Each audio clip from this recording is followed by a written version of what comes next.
Good morning, student. Today we start a new exercise, exercise 15a, question number 8 to 15.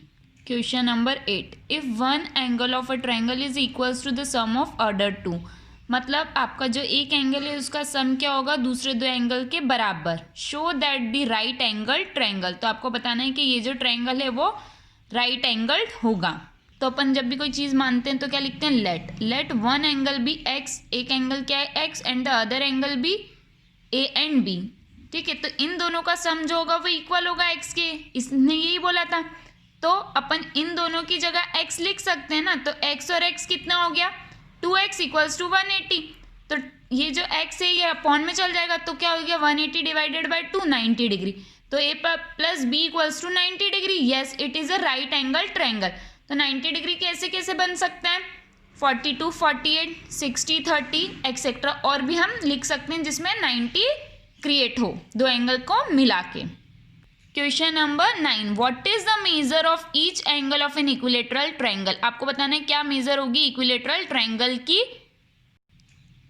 अगर है तो एक angle की बतानी है. तो let the side of equilateral triangle X, अपन को पता है इक्विलेटरल ट्रायंगल की तीनों साइड क्या होती है इक्वल, तो x plus x equals to 180.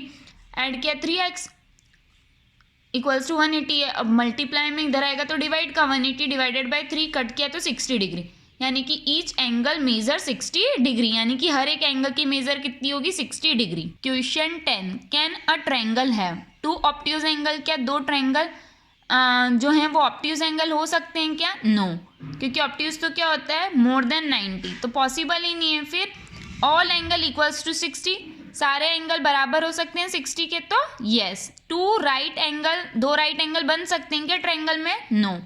All angle less than 60, सारे एंगल अगर 60 से कम होंगे तो टोटल 180 होगी ही नहीं, यानी कि ये भी no. All angle more than 60, जितने भी एंगल हैं अगर वो 60 से ज़्यादा होंगे तो क्या टोटल मैच करेगी 180 से, नहीं, तो ये भी नो. तो ए सी डी और ई नो है और ओनली बी क्या है, यस. फिर question number 11. Each of the two angles of an isosceles triangle is twice the third angle. क्या बोल रहा है कि जो आइसोसेलेस ट्रायंगल है उसकी जो वन साइड है वो तो क्या है अपन को बताइए, है ना, और दूसरी साइड क्या बोल रही है ट्वाइस है, एंड द थर्ड एंगल क्या हो रहा है उसका ट्वाइस हो रहा है. तो आपको बताना है कि find the angle of triangle, तो आपको बताना है कि क्या क्या एंगल होंगे. तो लेट एंगल बी एक्स, अपन को पता नहीं था एक्स माना, और उसने बोला था जो दूसरा है वो क्या हो रहा है ट्वाइस हो रहा है, यानी कि 2x. और आइसोसेलेस ट्रायंगल की टू साइड इक्वल होती है, तो 2x और 2x प्लस x equals to 180. 5x equals to 180, 5 upon में चले गए, x की वैल्यू कितनी आ गई 36. तो 2 इंटू 36 क्या 72, 2 इंटू 36 क्या 72, यानी कि एक 72 दूसरा 72 और एक 36 होगा. In a triangle A B C if two angle A equals to 3 angle B equals to 6 angle C, calculate A B सी.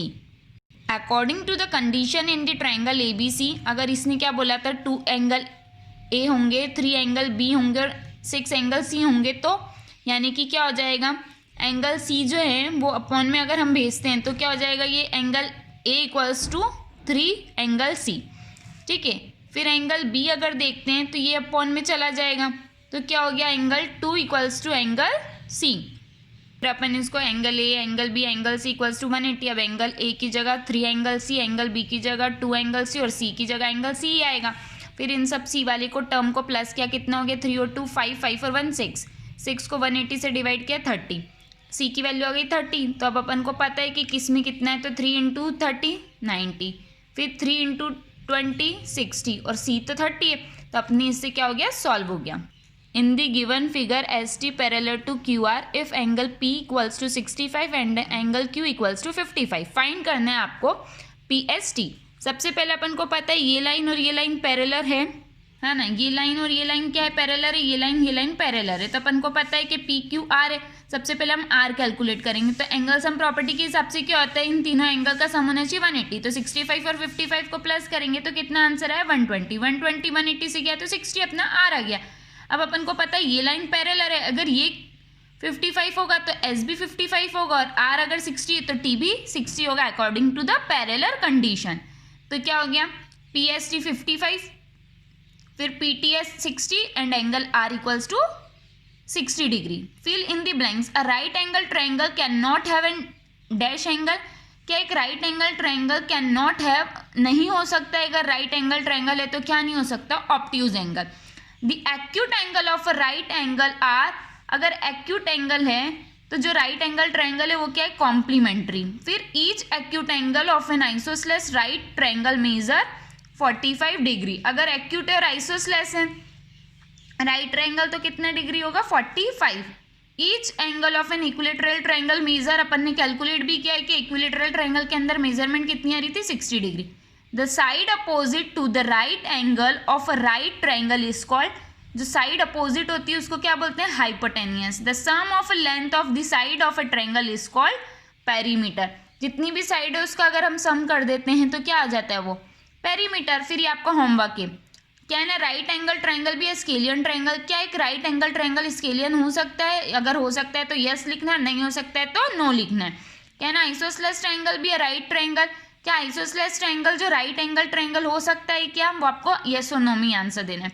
क्या ना, ऑब्ट्यूज एंगल भी आइसोसेलेस ट्रायंगल, क्या ऑब्ट्यूज एंगल एक आइसोसेलेस ट्रायंगल हो सकता है। क्या ना, राइट ट्रायंगल भी इक्विलेटरल ट्रायंगल, क्या राइट ट्रायंगल जो है वो इक्विलेटरल ट्रायंगल हो सकता है। तो ये आपका होमवर्क है। तो आज हमने क्वेश्चन नंबर 8 से 15 तक पढ़ा, आपको अपनी कॉपी में नोट डन करना है।